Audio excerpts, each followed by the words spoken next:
वसमत ग्रामीण पोलिसांनी अवैध गौण खनिज वाहतुकीवर मोठी कारवाई केली आहे। बाभुळगाव नजीक कॅनल रोड परिसरामध्ये 2 हायवा वाहनामधून मुरुमाची अवैध वाहतूक होत असल्याची आढळून आल्यामुळे या हायवा टिपरवर ही कारवाई करण्यात आली आहे।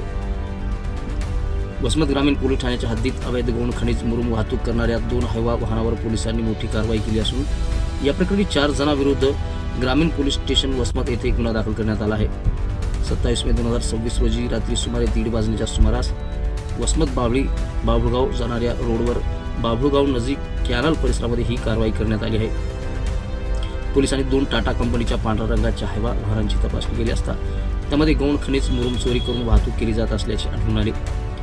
या दरम्यान जप्त करण्यात आलेल्या वाहनामध्ये MH25 AJ 6051 क्रमांकाचा हायवा अंदाजे किंमत 25 लाख रुपये, MH25 AJ 9351 क्रमांकाचा हायवा अंदाजे किंमत 30 लाख रुपये असा एकूण 55,11,000 रुपयाचा मुद्देमाल जप्त करण्यात आला आहे। या प्रकरणी शिदोदन एकनाथ खाडे, मुंजाजी गणपती नरवाडे तसेच RJ इन्फ्रास्ट्रक्चर कंपनी व जयसाई कन्स्ट्रक्शन कंपनीच्या मालकाविरुद्ध गुन्हा दाखल करण्यात आला आहे। या दरम्यान सहाय्यक पोलीस निरीक्षक गजानन बोराटे यांच्या फिर्यादीवरून भारतीय न्याय संहितेच्या कलम 303, कलम 2, 223 तसेच गौण खनिज अधिनियमांतर्गत गुन्हा नोंदवण्यात आला असून पुढील तपास वसमत ग्रामीण पोलीस ठाण्याचे पोलीस निरीक्षक करत आहेत।